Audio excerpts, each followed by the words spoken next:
Hello guys, we react to this video of Matthew Berman. I love this guy, like and subscribe.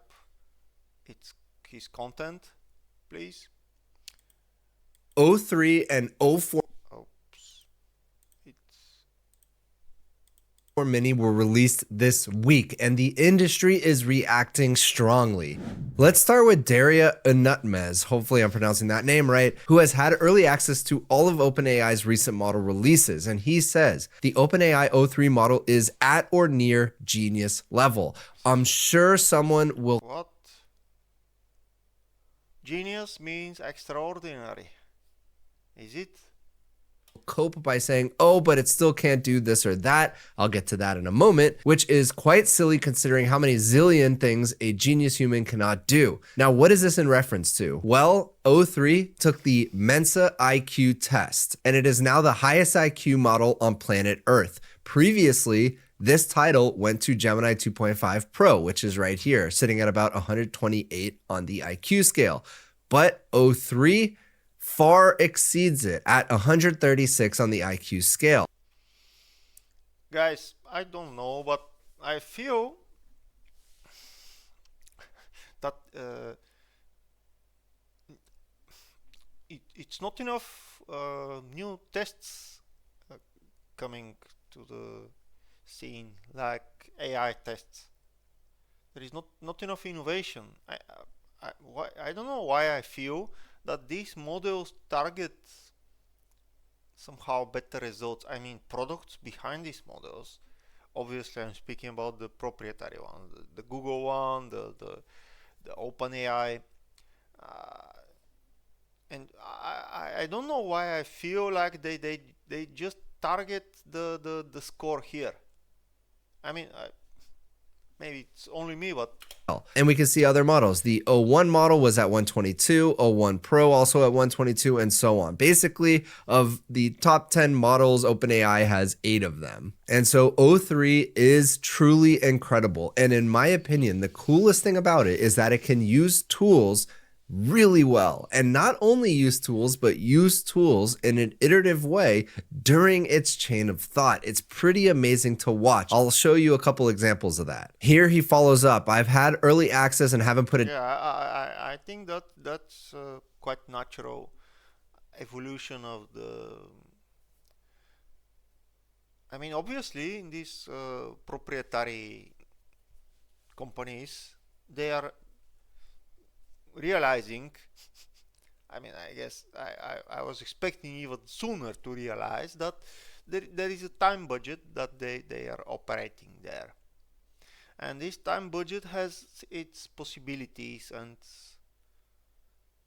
directions to be spent on.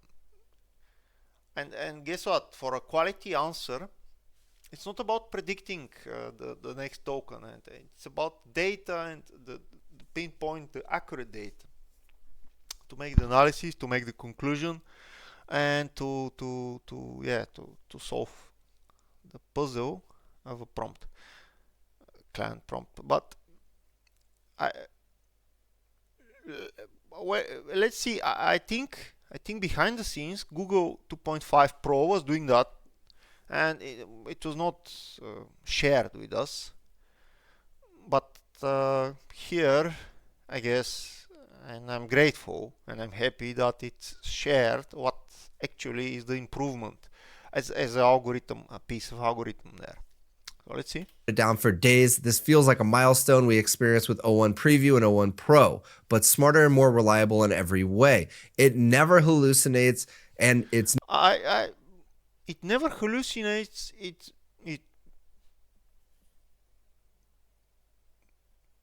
sounds very good. It but I don't know. Is it true? How we conclude this? It never hallucinates. I mean, new agent-style tools effortlessly handles multi-step tasks with incredible reasoning and precision, generating complex, incredibly insightful, and based scientific hypotheses on demand. This is also yes, I guess these companies, they are just iterating over some solutions they're just brainstorming a solution how to improve quality, and obviously hallucinations are something to be improved, and they obviously have progress. The more brainstorming, the more money you spend, the more progress you have.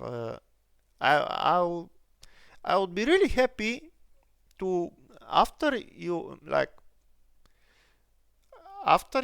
reach a conclusion and you reach some point, to, yeah, you can, like OpenAI at the moment, they are releasing a new product and it seems like a top product, and it you just conquer the whole market again.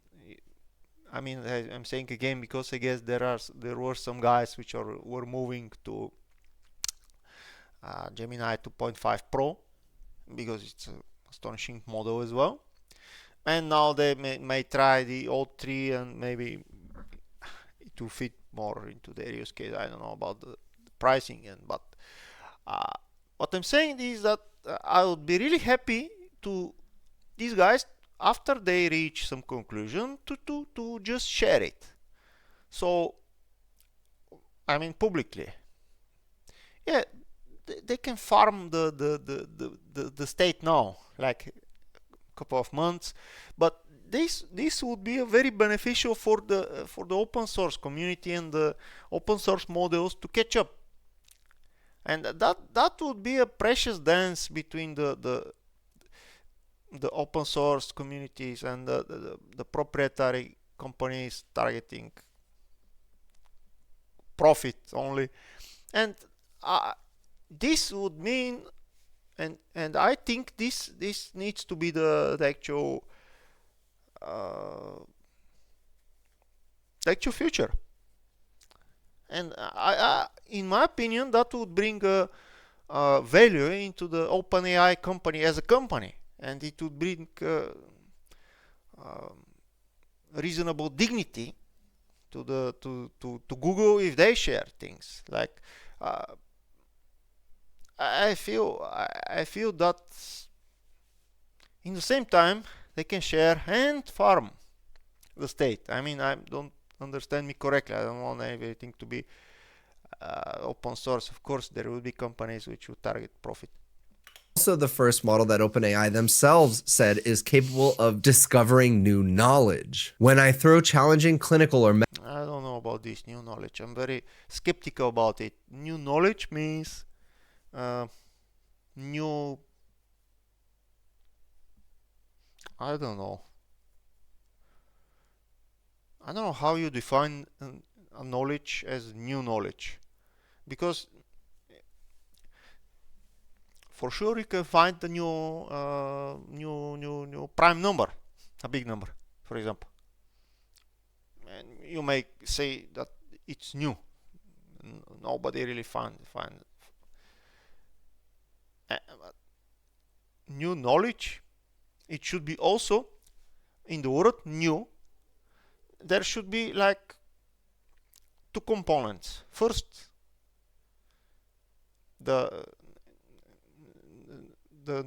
new part, like nobody ever sees that, nobody ever know about that, nobody ever used that, nobody thought of that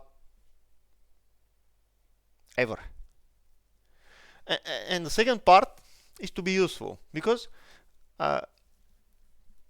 if you find a fact which is not useful, it's not a knowledge. It's just a trash. It's a trash fact. So if we're speaking of very serious things here, like AGIs, and like it's the model is a genius, and we are scaring the old ladies with all these AI things that will conquer the world. And let's be more specific. Let's be more detailed. What it means, a new knowledge? Does it mean a new useful thing? And how we measure the usefulness? I mean, I'm sorry for being very detailed and criticize the conclusion, but like new knowledge is like, let's find a cure for cancer.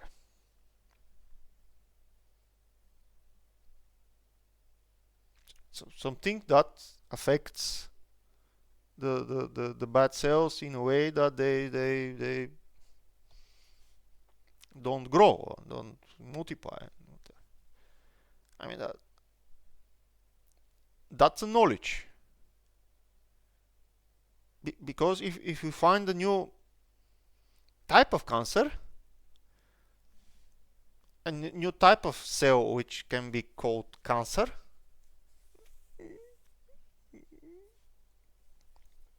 I don't think that's a knowledge. That's just a thing that we never struggle with. I mean, as a society, I mean, more generally speaking. Medical Let's see. questions at O3. Its responses sound like they're coming directly from a top subspecialist physicians. Precise, thorough, confidently evidence-based, and remarkably professional. Exactly what you would expect from a genuine expert on the topic. All right, let's keep going.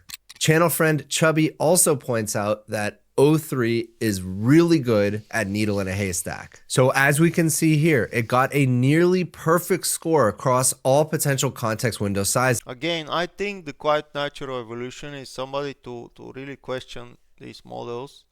Are they not having an internal target to just shine in these tests? Like I really feel, I don't know why, but I really feel that they are somehow, maybe I'm wrong. So all the way from 0, obviously, to 120K, which is still relatively small compared to what we're seeing from Llama 4, from Gemini 2.5 Pro. But look at this. So O3, 100 across the board, except at 16 and 60K, which is interesting. And then compare to what I consider still the best model on the planet, Gemini 2.5 Pro, 100 all the way across the board, but it does start to degrade as you get up closer to 120K. But as I said, tool calling within the chain of thought is the secret sauce. That is, in my opinion, the coolest thing about it, the thing that I want to see in every other model. Here is Amjad Masad, who is the CEO of Replit, saying, looks like O4 Mini can do tool calls inside the reasoning chain. Very cool. So here it is. This is the chain of thought. The user wants to know the average compound daily growth rate of apples. And what we can see here is it's actually writing the code in what looks to be Python, and then actually executes the code in Python in the chain of thought. So very cool. I think chain of thought tool usage is maybe one of the most impressive and important unlocks that I've seen this year, if not longer. Dave Shapiro, fellow as I said, I think this was there even before, but kind of hidden. I'm glad that now it's revealed, and it's it will be a thought for the open source community as well. AI content creator and enthusiast, says O3 Full is legitimately the most exciting innovation in AI to me since probably ChatGPT itself. O3 is a step change in the same magnitude that ChatGPT was in terms of UX and instrumental utility to the human race. For context, last time I tried to tackle post-labor economics with O1 and O3 Mini, we had some vague ideas, but now O3 Full was just like, oh yeah, I figured it out. Here are the metrics, here's the formula, here's the theory, what's next, boss? It is truly incredible what OpenAI released this week. And with these new incredible models, you're probably wondering how to get the most out of them. And that's why I'm excited to tell you about what HubSpot is offering for free.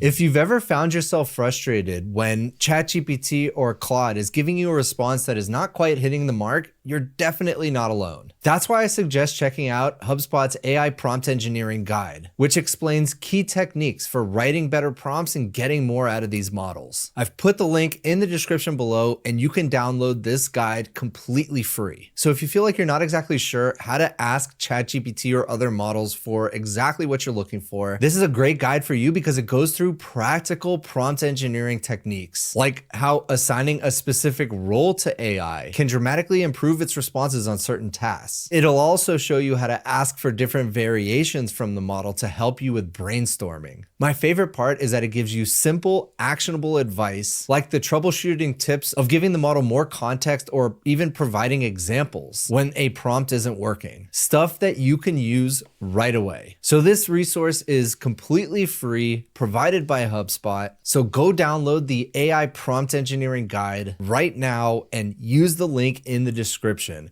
HubSpot has been a fantastic partner and they're offering this guide completely free, so make sure you go download it and read it. Thanks again to HubSpot for sponsoring this segment, and now back to the video.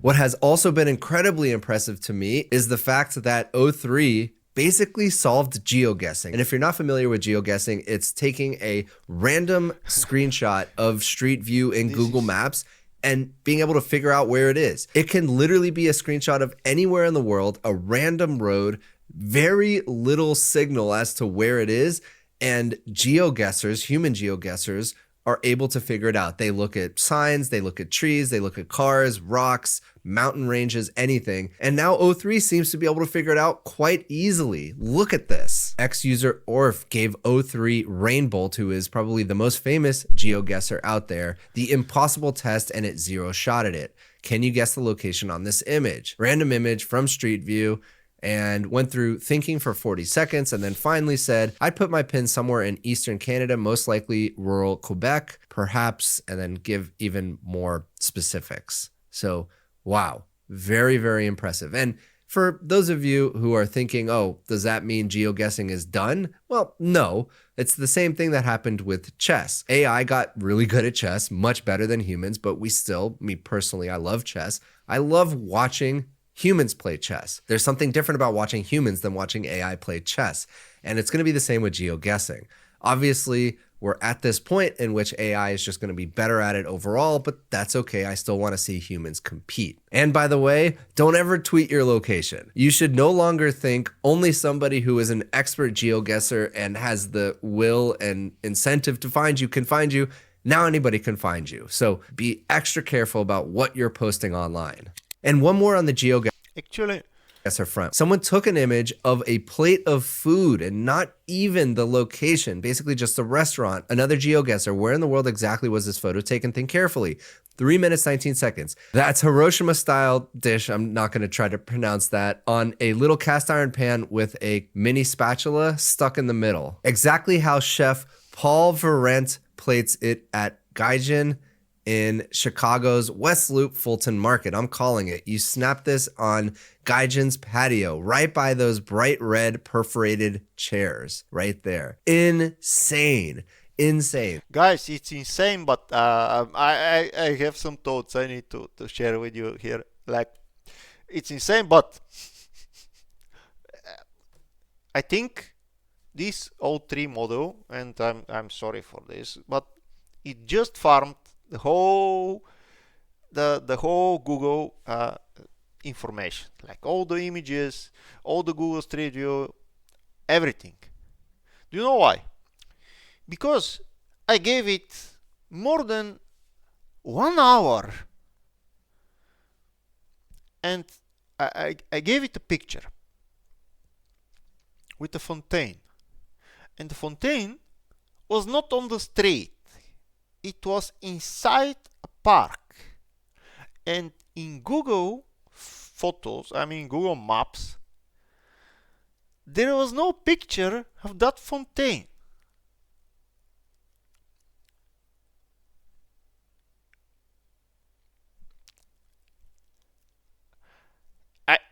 I bet it was in central Bulgaria, and I bet, for example, it might happen to be pictures in Facebook or other social media of that fontaine, but it failed. Yet, if I give it a place which is present on Google, in the internet, which without account you can access, it's like it's there. It's okay. It finds it. The more confusing is that it makes an inaccurate guess where this fountain is, where this picture was taken from. So it's not so. I think just farmed a lot of data from what's currently public in the internet was farmed, and the model was trained based on it, and that's why I don't know, but that's strange. The fountain is a piece of sculpture with 4 little kids naked in the center of a park in city Yambo in Bulgaria, but it never finds it. I gave it multiple prompts, it was thinking like up to 10 minutes. It was like here 3 minutes 90 seconds. I don't know, shall we call this thinking or not. It was iterating different places, and I see in the process it's iterating different places, it's zooming in the picture, it's trying to compare to other pictures, it's failing to do so, and it never did the job. The picture was very good quality, on focus. I'm saying this because I gave it another place with a buri picture, and the buri background, and two persons in focus on the foreground, and the buri background, and it nailed it. It found the place, like for 1 minute. It was a beach, but I guess there was input data to compare with the shape of the beach and the houses and the trees around the beach and so on. So it's not so astonishing. It's astonishing how other corporations' data was actually input for OpenAI model. That's astonishing for me. And so it was probably able to find some information on Yelp or maybe Google Places, something like that. But still, I mean, for 3 minutes to be able to figure out what restaurant this is in anywhere in the world, it's a Japanese dish, but they figured out that it's in Chicago. I really have my mind blown by this. But of course, it's not all good. Bojan Tungiz from NVIDIA did the traditional how many R's are in the word strawberry and thought for a second there are 2 R's in the word strawberry. So back to what Daria said, yes, there's going to be some instances where these models fail and they're not going to be flawless, and that's okay. And this still seems to be a test that fools some of these frontier models. However, Sean Ralston followed up and asked the same question, how many R's are in strawberry? And O3 was able to get it for him. So not sure why it didn't happen for Bojan, but definitely it's possible.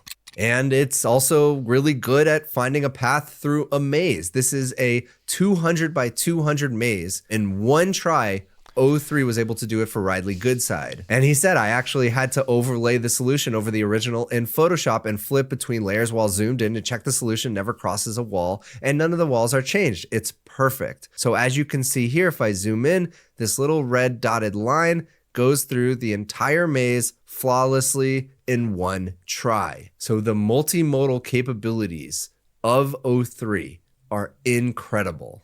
Next, Scott Swingle says O4 Mini High just solved the latest Project Euler problem from 4 days ago. So no chance it's in its training data. In 2 minutes and 55 seconds, far faster than any human solver. Only 15 people were able to solve it in under 30 minutes. Look at this. I'm not even going to try to understand what's going on here, but we have a very difficult math problem and we could see it use Python to try to solve it. And here are the fastest human problem solvers on Earth. 5 minutes, 15 seconds, Bruce Hart, fastest on Earth, fastest human. But 2 minutes, 55 seconds for O4 Mini High. Unreal. And then he actually quoted, turns out sometimes solves this in under a minute, 56 seconds with the right answer. Crazy. This is crazy levels of intelligence. And as we just saw, it's incredibly good at math. Let's look at more Okay, I generally intelligence. I mean, it's astonishing level of capabilities. Like I don't know how we call this intelligence. It's capability to solve this specific problem. Because in human, I mean, the word intelligence for me has a meaning which is more general than I guess all the guys which are using it.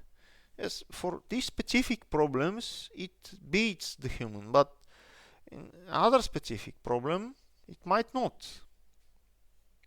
What do I mean? Its capability to solve one puzzle doesn't mean that there is a capability of solving every possible puzzle. I'll not go deeper into this, but generally I think the word intelligence is not accurate enough. I know that it can predict everything, but can it smile? That's can be part of the solution. No, it cannot smile yet. So it's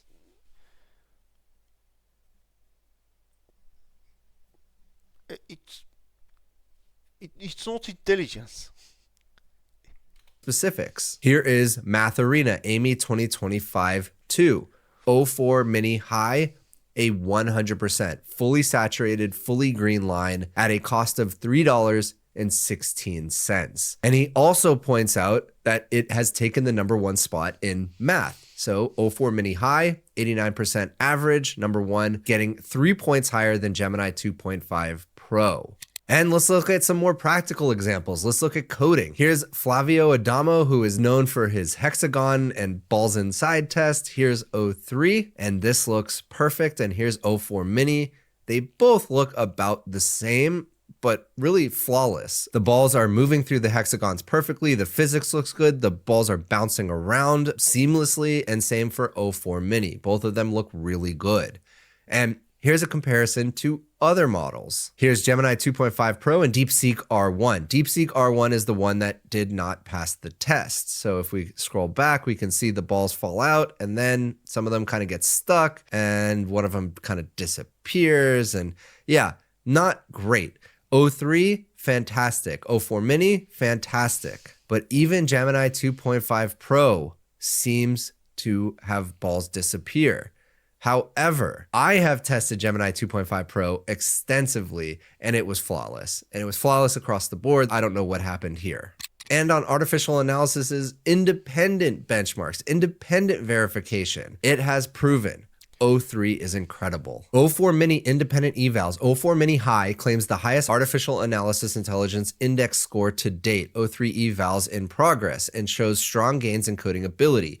O4 Mini is a clear upgrade to O3 Mini. Not as dramatic from O1 Mini to O3 Mini, but still a really big jump. O4 Mini made particular gains in coding intelligence, achieving the #1 position in our coding index. This was supported by a plus 7% points gain in both Live Codebench and SciCode, whereby O4 Mini is now the clear leader, which is insane because Gemini 2.5 Pro was so good. Pricing, O4 Mini is priced in line with O3 Mini, though cash tokens are half the price of O3 Mini.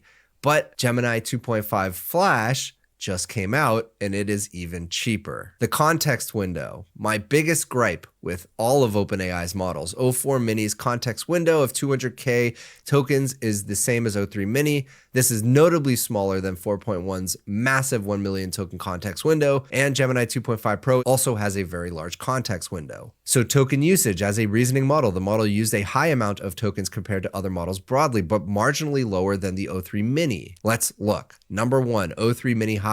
70 on the Artificial Analysis Intelligence Index. That is an index of MMLU Pro, GPQA Diamond, Humanities Last Exam, Live Codebench, SciCode, AIME, and Math 500.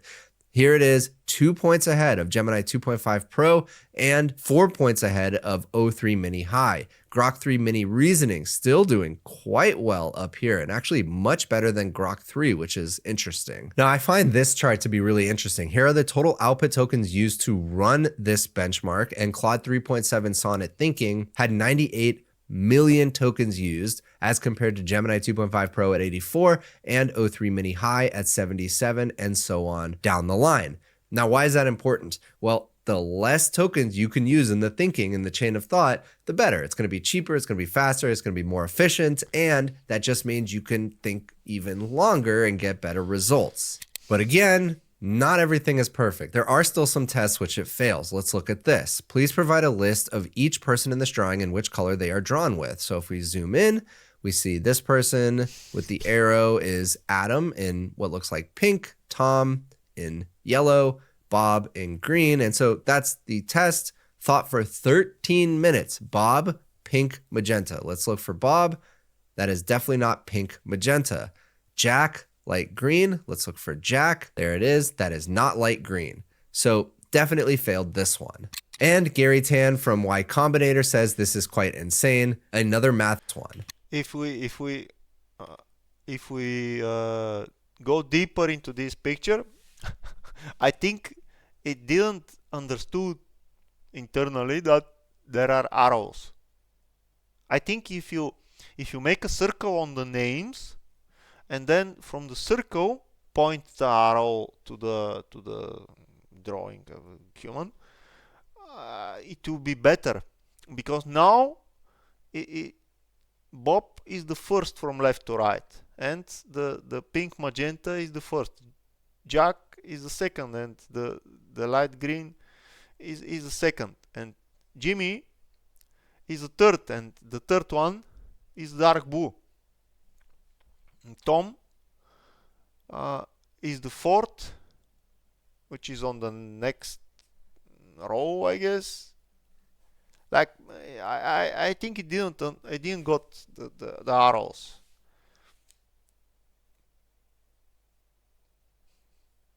Yeah, the correlation.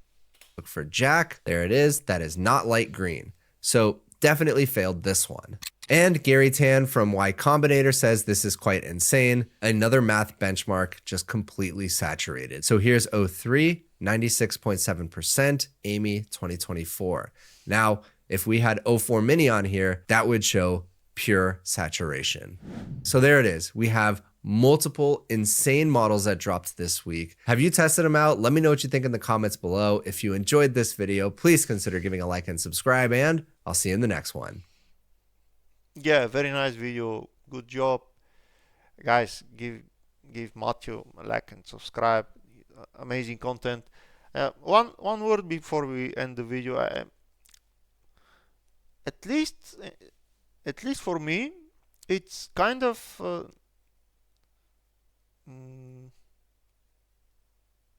negative. How much all these models progress. I don't know about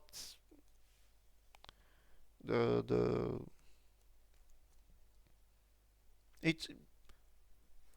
I mean, they progress so much in a 6 months, 1 year, 12 months amount of time, that it feels like it doesn't worth it to actually start using them. I mean, how does it worth to start using a thing which will be twice as good after 6 months? I mean, the way you approach it, your idea, your thoughts, it would completely be needs to be changed, needs to be redone. I mean, the abstraction of your idea needs to be in such a way that it will benefit the improvement. But that seems hard. I mean, that seems unreasonably hard. And yeah, it's very hard. I mean, it's really to classify okay, it worth it doing this or that, it worth it working on this or that idea. Because imagine you are working like 6 months or 1 year, and then there is such a change to some of the models that you cannot even try to sell your product. You cannot, because, and yeah, the progress is astonishing. I don't know what it means. For me, the most interesting part and the most serious part in this video was the saying uh, that this model doesn't hallucinate. I'll test it myself, and what it means if we just solve the hallucinations, if we just solve a direction which is wrong for the model thought based on your prompt, that's huge. I don't know AGI and I don't know all the other things, but if we solve this to not went to a direction where it doesn't have to, that's huge news. And I really hope these companies, as I'll say it again, because they need to share how they if somebody solves the hallucinations, how. I think there is a lot of ground to farm the APIs and the products, and just share it. Maybe not today, after 2 months. Thank you guys for watching. See you in the next one.